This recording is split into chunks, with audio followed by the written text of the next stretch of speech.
दोस्तों सोचिए कि हमारी ज़िंदगी में एआई का कितना बड़ा स्थान है। एआई कहाँ तक पहुँच चुका है। अगर हम मोबाइल से फ़ोटो क्लिक करते हैं तो उसमें भी एआई अपना काम करता है।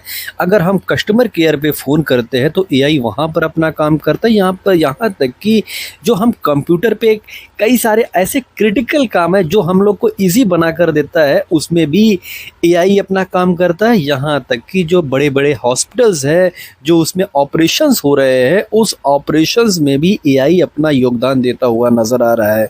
तो सबसे बड़ा सवाल उठता है कि ये एआई है क्या? ये कौन-सी मशीनें हैं या कौन-सी ऐसी कंपनीज़ हैं जो इसका निर्माण कर रही हैं? तो दोस्तों इसी सेक्टर में, इसी फील्ड में मज़बूती के साथ काम कर रही है नेटवेब टेक्नोलॉजीज़। तो आपको इसके बिज़नेस को समझना होगा। आज इसी कंपनी को डिटेल्स में जानेंगे किस तरीके से ये कंपनी इंडिया में एक रिवॉल्यूशन लेकर आई है। तो दोस्तों वीडियो शुरू करेंगे उससे पहले एक इम्पॉर्टेंट डिस्क्लेमर देना चाहेंगे। ये video just for study purpose के लिए, इन्फॉर्मेशन पर्पस के लिए, मेरी तरफ से कोई बाय सेल होल्ड का कॉल नहीं है। और इस कंपनी का भी रिजल्ट आया तो दोस्तों रिजल्ट ने चौंकाया है। 141% का इसका सेल्स में ग्रोथ देखने को मिला। एबिट में देखेंगे तो 127% का ग्रोथ देखने को मिला। नेट प्रॉफिट में 147%, वहीं पर ईपीएस में 146% का ग्रोथ देखने को मिला। और कोई भी कंपनी दोस्तों अगर इस लेवल का ग्रोथ दिखाएगी तो हमें उस कंपनी पर रिसर्च तो करना ही चाहिए, और आप भी उस कंपनी पर रिसर्च करना चाहेंगे। तो दोस्तों इस कंपनी का बिजनेस क्या है, इसी को आज समझेंगे, देखेंगे। तो दोस्तों ये कंपनी जो बड़े बड़े आईआईटीज़ इंडिया में है उनके लिए सुपर कंप्यूटर बनाती है, गवर्नमेंट के लिए डेटा सेंटर का निर्माण करती है, और गवर्नमेंट का जो प्राइवेट क्लाउड होते हैं उसमें भी इस कंपनी का कारोबार है। डिफेंस और जो रिसर्च सेंटर हैं तो उनको भी ऐसे कंप्यूटर की ज़रूरत है जो सेकंड में लाखों करोड़ों डेटा उनको दे। तो वैसे में उनके लिए भी ये सुपर कंप्यूटर बनाती हुई दिख रही है। इंटरप्राइजेस का जो एआई लैब्स है उसमें भी इनका मजबूत योगदान है। तो सबसे बड़ा सवाल ये उठता है कि क्या इनका जो कंप्यूटर है, जो सुपर कंप्यूटर है, ये अमेज़ॉन पर या फ्लिपकार्ट पर मिलता है? तो दोस्तों नहीं, ये अमेज़ॉन पर, फ्लिपकार्ट पर आपको नहीं देखने को मिलेगा, बिकॉज़ ये कस्टम तरीके से अपने जो सर्वर्स होते हैं, जो उनके सुपर कंप्यूटर्स होते हैं, उसको कस्टम तरीके से बनाते हैं और उसका लागत काफ़ी ज़्यादा होता है। तो आम जो पब्लिक है शायद वहाँ तक पहुँच नहीं है। लेकिन फ्यूचर में जो अगर आप देखेंगे, जो आपके ऑफिस में भी सर्वर्स लगे होंगे, तो जो वो सर्वर्स रहेंगे तो मोस्टली एचपी का रहेगा, लेनोवो का रहेगा, डेल का रहेगा।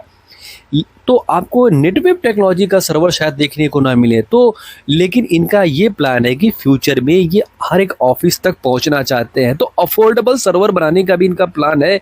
अगर ऐसा ये करते हैं तो इनका बिजनेस और भी ग्रो हो सकता है। अगर इनका देखेंगे रेवेन्यू कहाँ से कहाँ, मतलब कहाँ से कितना आ रहा है, तो जो 48% का रेवेन्यू आ रहा है ये एआई सिस्टम से आ रहा है। वहीं पर एचपीसी से 22% का और प्राइवेट क्लाउड से 22% का। तो अभी कुछ दिन पहले हवा में एक बात तैर रही थी कि एआई में बबल है, बबल है।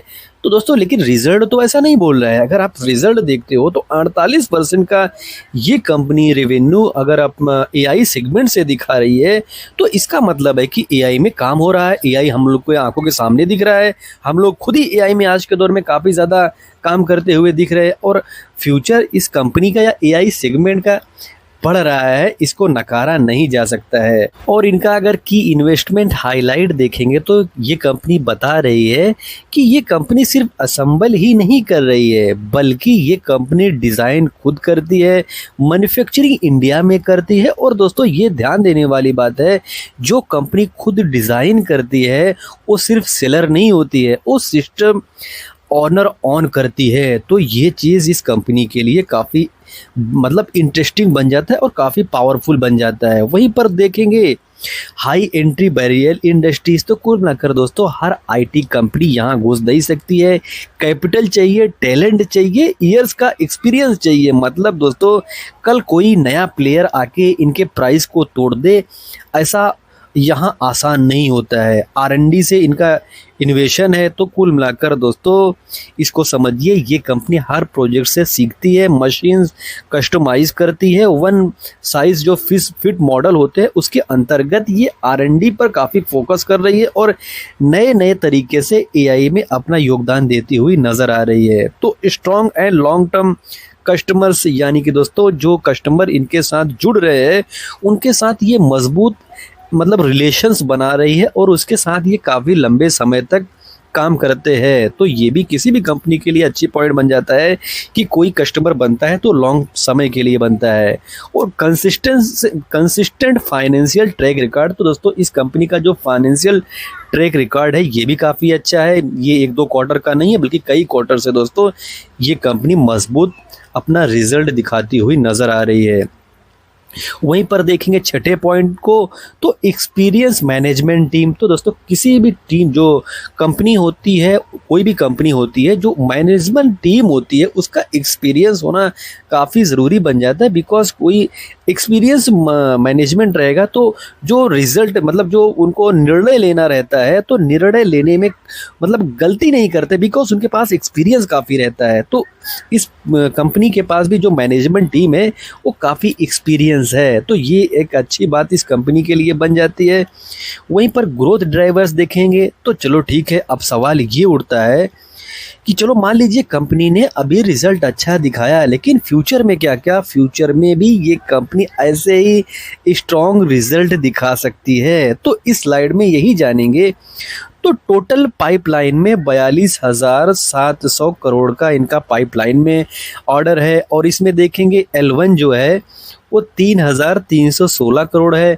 ऑर्डर बुक देखेंगे, ऑर्गेनिक ऑर्डर बुक देखेंगे तो 5,258 करोड़ है। वहीं पर स्ट्रेटेजिक बिग टिकट ऑर्डर्स देखेंगे तो 17,336 करोड़ है। तो सिंपल शब्दों में दोस्तों समझें तो कंपनी के पास काम जो है सिर्फ उम्मीद से नहीं है बल्कि इनके पास कई सारे काम लाइन में लगे हुए हैं। तो इसका मतलब ये है कि कंपनी का जो डिस्कशन है वो हो चुका है, कस्टमर्स इनके आइडेंटिफाई हो चुके हैं, ऑर्डर्स धीरे धीरे ये कन्वर्ट होते जा रहे हैं। इसलिए दोस्तों इनका जो रेवेन्यू है, इसकी जो विजिबिलिटी है ये काफ़ी स्ट्रांग नज़र आती है। तो कुल मिलाकर जो फ्यूचर इस कंपनी का नज़र आता है वो काफ़ी स्ट्रांग नज़र आता है। और दोस्तों अगर आपको वीडियो इन्फॉर्मेटिव लग रहा है तो चैनल को अगर अभी तक आपने सब्सक्राइब नहीं किया है तो सब्सक्राइब भी ज़रूर कर लीजिए। और दोस्तों इस कंपनी का अगर आप देखेंगे कोलैबोरेशन किसके साथ है, यानी किस किस का साथ मिलकर कंपनी काम कर रही है, जैसे आप देखेंगे इंटेल के साथ ये कंपनी काम कर रही है, AMD के साथ ये कंपनी काम कर रही है, सैमसंग इंडिया के साथ कंपनी मिलकर काम कर रही है और सीगेट के साथ मिलकर काम कर रही है। लेकिन इनका जब से पार्टनरशिप एनवीडिया के साथ हुआ है तब से इनके बिजनेस में काफ़ी ज़्यादा चेंजिंग देखने को मिल रहा है।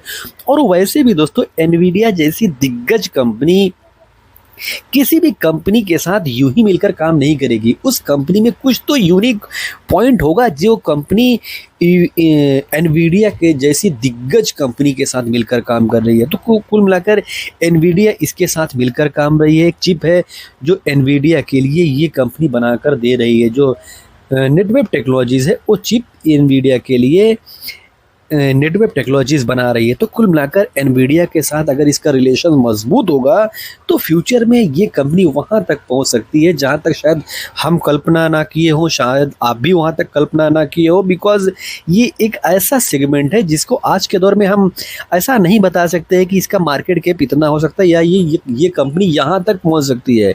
बिकॉज ये जस्ट शुरुआत है। आप समझिए कि ये शुरुआत है, इसका एंड कहाँ तक होगा हमें नहीं पता है और आपको भी नहीं पता है। तो हमें इसके बिजनेस पर समझना होगा, हमें बिजनेस को ध्यान में देना होगा, हमें स्टडी करनी होगी, हमें ये जानना होगा कि क्या इनके प्रोडक्ट में वो दम है कि लॉन्ग टर्म में ये मजबूती के साथ आगे बढ़ सके या आने वाले वर्षों में ये कंपनी बड़ी बनती हुई दिख सके। तो इस सवाल का जवाब आपको खुद से ढूंढना होगा। बिकॉज ये जो इंडस्ट्री है ये इंडस्ट्री रैपिडली ग्रो कर रही है और फ्यूचर भी काफ़ी ब्राइट ऐसी इंडस्ट्री का नज़र आता है। लेकिन दोस्तों जो ग्रोइंग कंट्री सेंट्रिक सेक्टर होता है, वहाँ पर रिस्क भी होता है, तो रिस्क को आप नज़रअंदाज नहीं कर सकते हो। मार्केट कैप देखोगे तो 19,000 करोड़ के आसपास का मार्केट कैप है, तो आप बोलोगे बड़ा मार्केट साइज़ है। नहीं दोस्तों, इसका जो इंडस्ट्री है उसको देखते हुए मार्केट साइज़ को आप बड़ा नहीं बोल सकते हो, बिकॉज़ अगर आप जो इस सेक्टर में काम करती है अगर उनको देखने जाओगे तो आपको लगेगा कि नहीं, ये तो बहुत ही छोटा है। और इस कंपनी का अगर आप टॉप से करेक्शन देखेंगे तो टॉप से अच्छे खासे करेक्शन में भी नज़र आएगी। और पी देखोगे तो 107 का है, तो आप बोलोगे पी महंगा है, तो हाँ, पी ज़रूर महंगा है, लेकिन जिस तरीके से इस कंपनी का ग्रोथ है उसको देखकर अगर आपको लगता है कि 10 के 15 के पी पर ये कंपनी काम करेगी तो शायद ये भी मुश्किल ही है।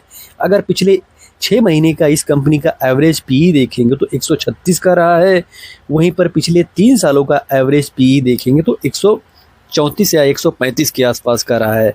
और अभी पी कितना है, तो अभी पी 107 का है। और ये पी 107 का क्यों हुआ है, बिकॉज जो रिज़ल्ट आया है वो रिज़ल्ट कल ही आया है, तो 141 का इसका पी था और आज के दौर में इसका पी 107 का हो चुका है। तो कुल मिलाकर ये महंगे वैल्यूएशन पर ही कंपनी काम कर रही है, बिकॉज कंपनी का जो बिजनेस है ये फ्यूचरिस्टिक बिजनेस है, और फ्यूचरिस्टिक सेगमेंट में काम करने वाली जो कंपनियां होती है अगर वो अच्छा करती हुई नज़र आती हैं तो वहाँ पर जो बड़े निवेशक होते हैं वो काफ़ी बड़ा उनको मतलब काफ़ी महंगा वैल्यूएशन भी देकर रखते हैं। तो दोस्तों, आपको इस कंपनी पर क्या लगता है कि क्या इसका पी जस्टिफाइड है, तो आप कमेंट बॉक्स में लिख कर बता सकते हो। और एक अच्छी बात यह है कि कंपनी टॉप से अच्छे खासे करेक्शन में भी है। टॉप से ये कंपनी 21% के आसपास का करेक्शन में अभी भी नज़र आती है। अगर रिज़ल्ट अच्छा आया है, ये अगर अपना ऑल टाइम हाई को तोड़ती है तो यहाँ से भी एक रैली बन सकती है। लेकिन दोस्तों, ऐसा बनेगा नहीं बनेगा ये मैं नहीं बता सकता हूँ, लेकिन अगर कोई लॉन्ग टर्म इन्वेस्टर्स है तो आपको ऐसी कंपनियों को ट्रैक तो ज़रूर करना चाहिए। अगर इस कंपनी का रिज़र्व देखेंगे तो 567 करोड़ का रिज़र्व है, उसके मुकाबले में कर्जा 18 करोड़ का है। इसका मतलब है कि कर्जा काफ़ी मैनेजेबल है। वहीं पर सेल्स देखेंगे तो कंपनी लगातार सेल्स में ग्रोथ दिखा रही है। अगर आप 5 सालों का देखेंगे, 3 सालों का देखेंगे, टीटीएम में देखेंगे तो सेल्स का जो ग्रोथ है ये काफ़ी शानदार है। वहीं पर प्रॉफिट का रफ्तार देखेंगे तो प्रॉफिट में भी ज़बरदस्त रफ्तार देखने को मिल रहा है। कुल मिलाकर जो सेल्स है, जो प्रॉफिट का ग्रोथ है, दोनों जगह पर हमें ग्रोथ ही नहीं दिख रहा है, हमें रैपिडली ग्रोथ दिख रहा है। तो अगर आप इस कंपनी में प्रमोटर के पास देखेंगे तो 71% के आसपास का हिस्सा प्रमोटर खुद ही लेकर बैठे हैं। इसका मतलब है कि प्रमोटर अपने कंपनी पर काफ़ी ज़्यादा काफ़ी सुदृढ़ विश्वास दिखाते हुए नज़र आ रहे हैं। वहीं पर एफआईज और डीआईज को देखेंगे तो इनके पास भी हिस्सेदारी है, लेकिन बहुत ज़्यादा नहीं है, बिकॉज जो एफआईज और डीआईज होते हैं उनको वैल्यूएशन भी उस लेवल का चाहिए होता है। तो ये कंपनी जब से लिस्ट हुई है महंगे वैल्यूएशन पर ही काम करती हुई दिख रही है। पब्लिक के पास देखेंगे तो 16% के आसपास का हिस्सा पब्लिक के पास है। तो दोस्तों, कुल मिलाकर एफआईज, डीआईज, प्रमोटर, पब्लिक सबके पास हिस्सेदारी है। अगर आप प्रोस देखेंगे तो कंपनी डेप्थ फ्री कंपनी बोल सकते हो, बिकॉज टॉप से मतलब कंपनी के पास रिजर्व अच्छा खासा है। कंपनी लगातार अपना डेप्थ रिड्यूस करती हुई नज़र आ रही है। जो प्रॉफिट का रफ्तार रहा है ये कंपनी, वो बताता है कि कंपनी का जो ग्रोथ है ये काफ़ी शानदार है। कॉस्ट देखेंगे तो कंपनी का जो बुक वैल्यू पर ट्रेड कर रही है वो 32.8 है, तो काफ़ी महंगा माना जाएगा, ये कॉस्ट का फैक्टर बन जाएगा। लेकिन दोस्तों, ऐसी कंपनियों में जो ग्रोथ फेस वाली कंपनियां होती हैं, अगर 1-2 क्वार्टर भी उनका ख़राब आता है तो गिरावट का जो खतरा होता है वो हमेशा बना रहता है। तो दोस्तों, इस कंपनी पर मैं क्या सोचता हूँ, अगर मेरी राय जाए मतलब अगर आप देखेंगे तो दोस्तों, मैं इस कंपनी को 5 सालों के लिए, 7 सालों के लिए, 2 सालों के लिए नहीं देखता। मैं ऐसी कंपनियों को आने वाले 15-20 सालों के लिए देखता हूँ। तो मुझे ऐसा लगता है कि आने वाले वर्षों में 15-20 सालों में ये कंपनी बड़ी बन सकती है। हालांकि दोस्तों, एक डिस्क्लेमर भी देना चाहूँगा कि मैं बायस्ड भी हो सकता, बिकॉज ये मेरे पोर्टफोलियो का हिस्सा है। तो आप अपना डिसीजन खुद लीजिए, आप अपने तरीके से इस कंपनी पर रिसर्च कीजिए। आपको दोस्तों ये कंपनी कैसी लगती है कमेंट बॉक्स में लिख कर ज़रूर बता सकते हो। तो दोस्तों, वीडियो डिस्क्लोज करूँगा उससे पहले एक इंपॉर्टेंट डिस्क्लेमर देना चाहूँगा। ये video just for study purpose के लिए, इन्फॉर्मेशन पर्पज़ के लिए, मेरी तरफ से कोई बाय सेल होल्ड का कॉल नहीं है। अगर आपको वीडियो इन्फॉर्मेटिव लगा हो तो वीडियो को लाइक, कमेंट, शेयर करें, और चैनल को सब्सक्राइब ना किया हो तो सब्सक्राइब भी जरूर कर लें। मिलते हैं किसी नए वीडियो में एक नए टॉपिक के साथ। तब तक के लिए दोस्तों, हैप्पी इन्वेस्टिंग।